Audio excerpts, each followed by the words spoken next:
AI is the tech revolution of our time. And with it comes trillions of dollars of economic value, or so they say. The thing is, according to the United Nations, more than 100 countries around the world are lagging way behind.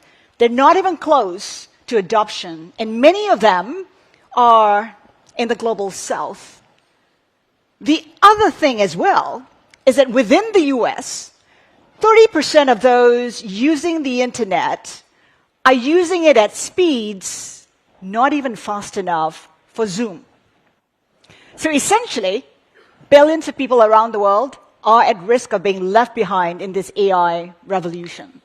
So what gives? How do you bridge that gap, and how do you bridge that gap fast enough? Because this is a technology that's moving really fast. Lila, let's start with you. How do you get AI access to people, as many people as possible, do it at scale? Starting with the easy questions. We have 20 minutes. This is actually something that is really important. We have to make sure as we're building AI that we're thinking about the global implications of this technology. Part of this means how do you develop the models as well with the world in mind. It's not something that we can think about as an afterthought. For example, one of the activities we've been doing here in Singapore is working with AI Singapore to ensure that Southeast Asian languages are well represented. And that means taking one of our open source models and fine-tuning it with, getting the data right first, then fine-tuning the model and making it available to a broader audience. To me, this is, AI is not a technology where we have national borders. You launch a model and it's available worldwide. So we have to think about everything from access to literacy to actually making the models easy to interact with. Things like making it multimodal from the beginning, which we've done with Gemini, which is you can talk to it, you can type it, you can take a picture, and being able to do that in many different languages, being able to transform that output. So you're lowering the barrier for people in general to use it. There's still a lot of work to do, but we're pleased to be making this progress, and it's only happening because we're doing it in collaboration with local ecosystems that are helping with that last mile access. But massive barriers, right, Minister? Infrastructure, AI infrastructure is key. Compute capacity.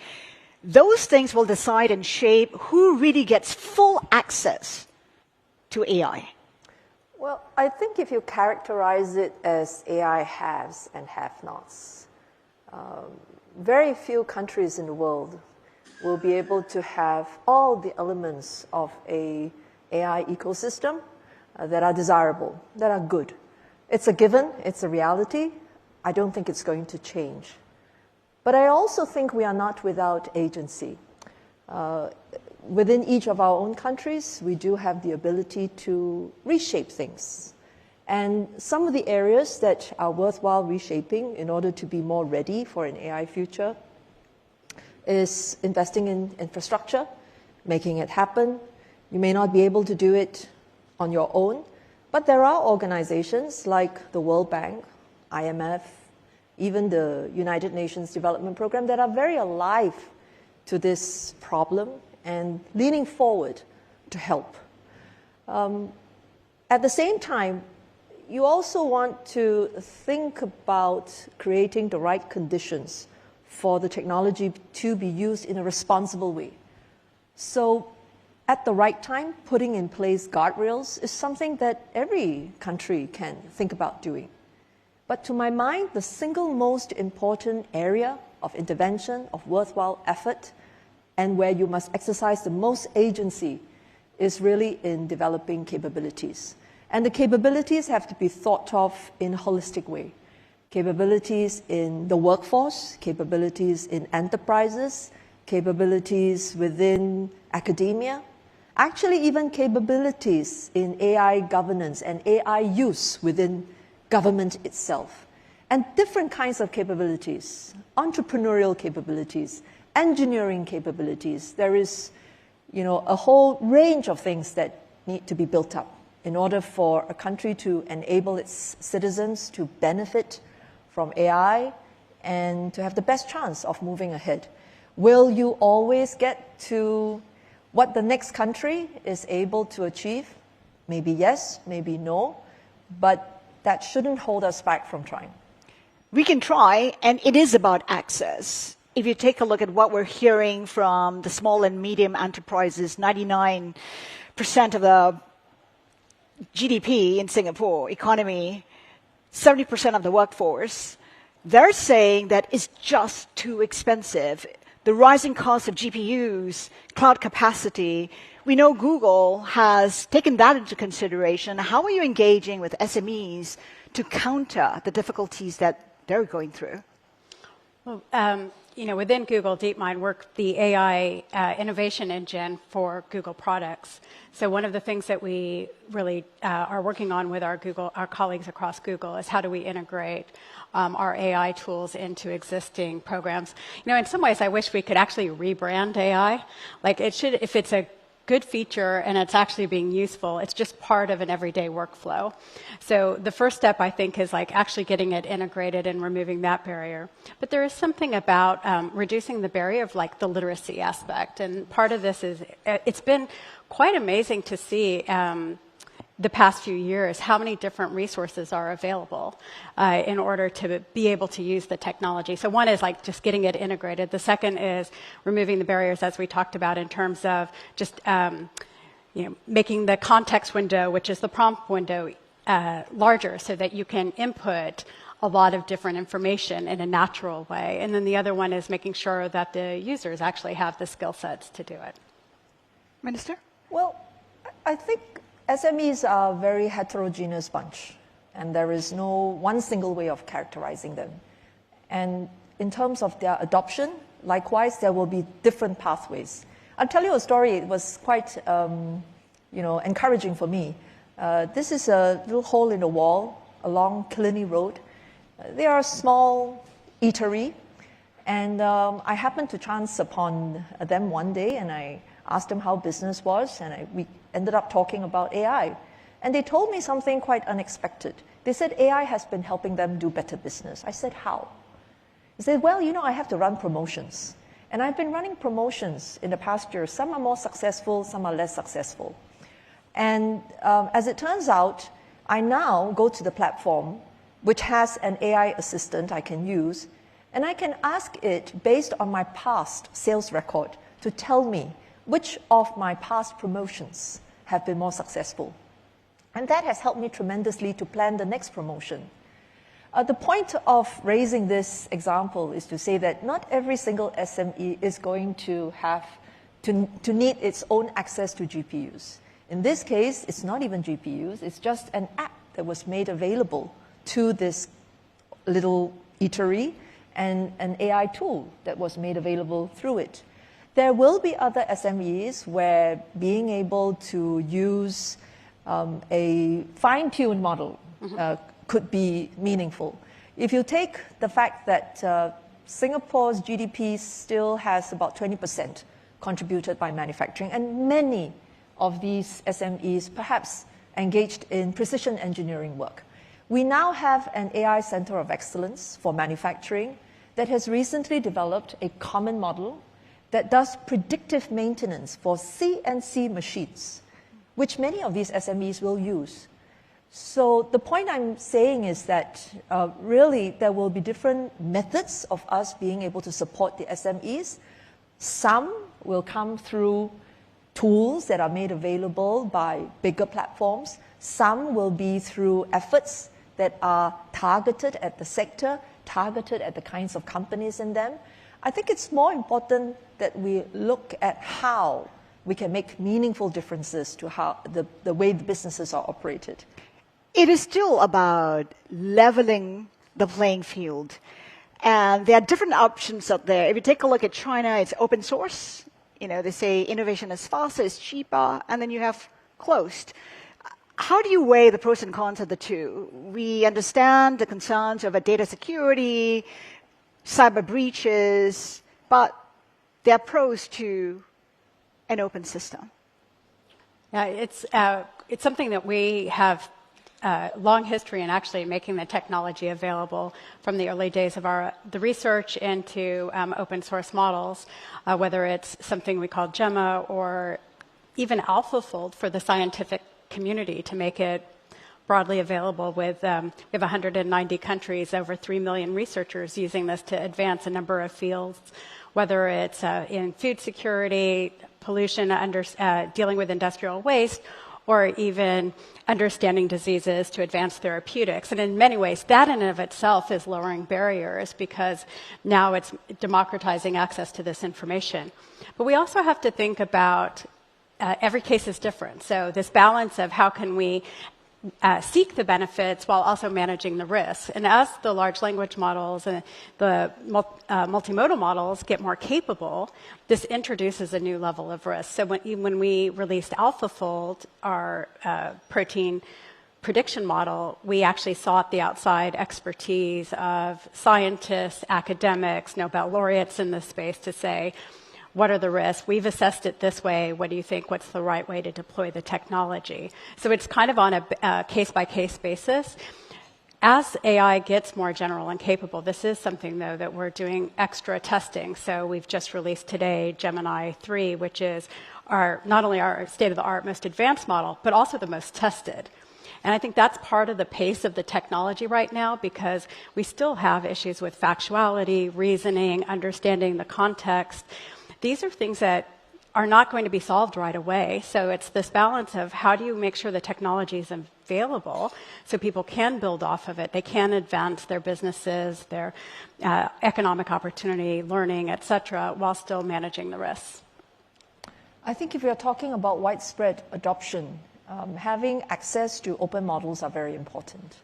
And you think about the thousands and perhaps in time to come millions of applications that a very wide variety of organizations are going to have to use and individuals are going to have to use. Without access to open models, I think that would be quite problematic. On the other hand, if you're talking about a financial institution, if you're talking about an organization that has a lot of intellectual property or security concerns, expecting them to only rely on open models is clearly not going to be feasible. So I think the future will see a mix of these different kinds of access being made available, and we must do our part to try and ensure that access remains open as widely as possible if we want to see widespread adoption. I'd like to touch on education, but before that, there is a poll. Would love for everybody to participate. The question is, how will AI most exacerbate global inequality? A, mass job displacement. B, concentration of power in a handful of companies and countries.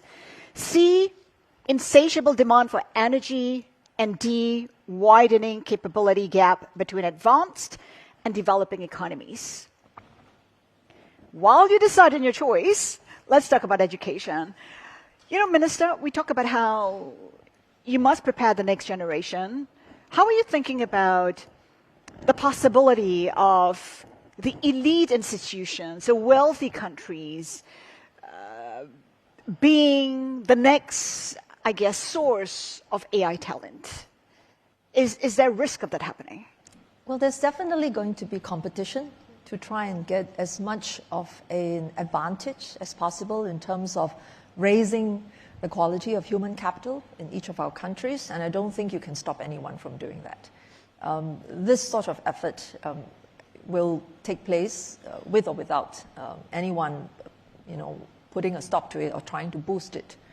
I think what people can attempt to do is to ensure that they themselves have the ability to learn. And I think that in our education system, we do want to make sure that children have exposure at a young age, but in an appropriate way. The way AI is being used in our education system, I think, is being experimented upon. At one level, it was about enabling the teachers to be more productive, to be able to outsource, as it were, the more mundane aspects of their work, perhaps administrative work, to an AI assistant.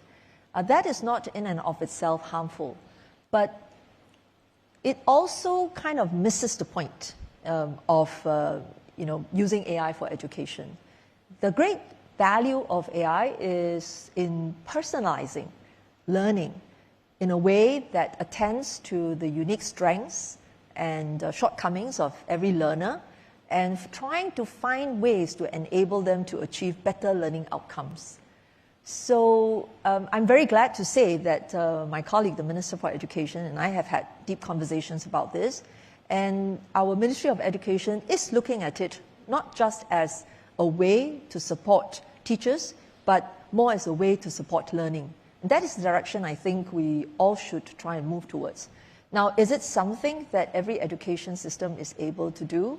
I think we were just talking about this morning, the fact that Google DeepMind has set up a research lab in Singapore, and one of the potential areas for collaboration is identifying ways in which learning, education can be made more effective. And since we said in Singapore, AI for the public good for Singapore and the world, that being our vision, we hope that the benefits don't just accrue to students in Singapore, but potentially to students elsewhere. And to that point, how do you cater to the underserved? I mean, you're an advocate for education and reskilling and skilling among such communities. What's your take on that? Well, yeah, education is something that's really important to me, and just to comment on a few things there. I think that you have, in many ways, starting with teachers is good, the productivity. We're seeing around the world that teachers are really struggling to keep up with the workload as class sizes may get larger, as different skills may emerge within students. We just did a pilot, for example, in Northern Ireland, where with the government there, and 100 teachers for 6 months, and they found on average they reported 10 hours of savings per week per teacher. That's pretty significant. And what does that mean? It's not just about saving time, but it's actually letting the teacher do what they wanted to do in the first place, which is transfer their knowledge and passion for a topic to the students, which ultimately drives learning outcomes. So if we can come at this AI and learning from a different perspective, which is, yes, you have to start with the teachers, but the teachers are the magic in the classroom. So how do you actually free them up and then give them the tools to help with the learning outcomes, and also meet the learners with where they're at in their learning? We all learn differently. Whether you're a visual learner, you prefer to listen to podcasts to learn. So I think now that we have AI where it's, again, multimodal from the ground up, where you can now interact with the content in a different way. You can learn about physics by learning about your favorite sport and in the context, or instead of just giving an answer, being able to go multi-turn with the model. This is the type of technology that we think is really important. It all starts with treating learning like a first-class science problem, right? It's not just about physics or biology. It's like, which AI, at Google DeepMind we tend to focus on. It was actually investing in pedagogy and knowing that we come at it from an AI expertise. So who are the learning experts that we can go and talk with and make sure that our models and our AI development is grounded in this? We need to make the AI more factual. We need to make sure that it has the best of learning science built into it. But we also need to work with the community, because at the end of the day, this isn't about just layering AI on top of the existing education infrastructure. It's also rethinking about how are we going to train the next generation, and how are we going to ensure that they have this as a tool that they use responsibly. They're not just offloading the learning, but really engaging with it. So I think this is an area where, one is we're still very early, two is it's extraordinarily high priority. And then we think, we really believe that here in Singapore, especially, the extraordinary history of workforce training, of lifelong learning, of education as an essential value of the culture is really critical. It's an area we're really looking forward to collaborating more. In terms of exposure, I was really surprised. I was in Vietnam not too long ago, and there was a school exposing kids as young as 6 years old to AI. How do you think about, when is a good time? How early should it be for students and kids to be exposed to AI? I mean, what's the case in Singapore? What's the thinking? Define exposure. Just being able to... Looking at AI-generated content is also exposure. Or more than that. And Perhaps. as well, right? So, I mean, how do we look at when you talk about education, how early should it be? And I'll be curious to hear as well from Lila's perspective in terms of what's key, what's the one attribute, what do we need for an AI-centric future? Yeah. Well, maybe I'll answer this as a parent rather than just a leader in the AI space, which is I have twin daughters, and my twin daughters are my natural A/B experiment every single day. I have teenagers, which... yes, thank you. That's how I feel sometimes. It turns out I have twin daughters. Oh, you do? Oh. And we both wore purple. So actually, yeah, my twin daughters, opportunity to see. And I think there is this question of age, like what's the right age? But around the age of 8, we learned that one of my daughters was dyslexic. And the other daughter is a traditional learner. And I saw my daughter go through the English school system, because I'm based in London, and lose her confidence and start to label herself of like not being good at school, not being good at certain subjects. And it was horrible as a parent. But what I've seen as she's gotten into her teenage years is that she can now use AI to help express herself in a way that other people will understand her. You know, the ideas were always there, but she just didn't know how to structure her thinking in a way. Or maybe she can now take some type of text and listen to it as a podcast so that she can learn. So I think it's less about age and more about putting the right scaffolding in place to really bring out the human potential. Now, whether that's a student, whether it's a worker, a small business owner, me as a leader in my time-poor life.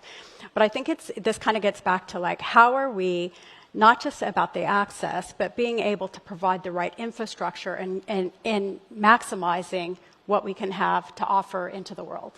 I would say that the question about the impact of AI on education opens up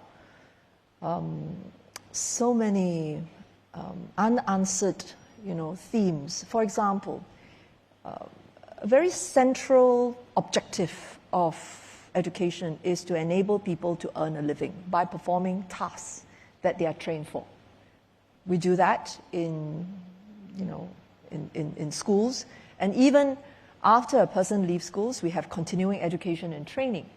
And that's really for the purposes of a person being able to hold a job that pays an income. Now, if more and more of those types of work can be done by an AI, and less require the kind of training that we have putting in to prepare individuals for, then we have to come back to the original question of what is the purpose of education? What do we train or what do we help people to learn? So it's not just learning outcomes, it's what do you learn in the first place? Yeah. And I don't know that there are easy answers to this question. But I do think that this is an area that is very well worth our effort in investing, in research, in understanding more deeply about the impact of AI on human societies and how we need to interact in human society. So, for example, if a child grows up learning that the best friend is an AI chatbot, what does that mean for communities? What does it mean for family bonding? And what does that require us to do, in either to lean against it or to help the individual understand the use of this AI in the context of his daily interactions? I don't know that there are easy answers, but I think that these are questions that we have to work together on. And by the way, if I could just say, I think there are questions we have to ask and have open conversation and debate, collaborate on. And then we have to but we have to ask those questions before it's too late. Right, so we have a team of ethics researchers, of child psychologists, so that we can actually, how do we think about building this in? And it's not a one-shot deal. We have to continuously improve. Before we wrap up, I'd just like to get back to the poll. If we can get I know it was flashing for a very long time, but I didn't get to it. If we can get the results of the poll again, how will AI most exacerbate global inequality? And most of the participants say it's concentration of power in a handful of companies and countries. What stood out for me was actually that mass job displacement was ranked very lowly, and these mainly being employers. Is that something that I can take away? Actually, that's feeling true. more hopeful about? Are you surprised? Employers are not thinking that there will be mass job displacements. Is that a good thing? That must be a good thing. But if you say that they're full of employers here, then perhaps it's only to be expected. But the concentration of power in a handful of companies and countries, that is concerning, right? I mean, if you were to refrain, I mean, is there a way of reframing this discussion so that people can, I guess, counter the concern over the concentration of power? How would that be? I mean, how do we address that particular issue? From my perspective on that, one is I think, as mentioned by the minister, I'm really excited that we are opening our first research lab that Google DeepMind has ever opened from the ground up here in Singapore. So I think that's going to be really important for thinking about a more globally distributed presence and making sure that the representation of culture and languages, research areas are integrated. I also think it's really important that companies are collaborating and really thinking about the ecosystem, about engaging in a way that rises all tides. And so that having this as an open debate actually holds us all to account, which I think is really critical. Yeah. I would just add that it is a serious concern because there are so many things in AI that requires collaboration. For example, the setting of standards to make sure that this AI doesn't end up harming human interests in a very significant way. And each country feels that it has a stake in this conversation and does not want to be left out of the rules making that will eventually have to come, we hope. And that's why we participate actively in international fora. And we also have conversations with our colleagues. Singapore, as you know, is the convener of the Forum of Small States. And some years ago, we decided to set up a digital pillar. There's been tremendous interest in how we can advance the interests of countries that are smaller in size, but who also want to benefit from this technology and who also want to make sure that their citizens don't get the short end of the stick. And it's still an ongoing conversation. It's hard to say whether we should be hopeful or not, but it's an area that we have to pay serious attention to. It's still a work in progress. Minister Teo, Lila, thank you so much for your time today. Thank you. Thank you. Thank you. Thanks.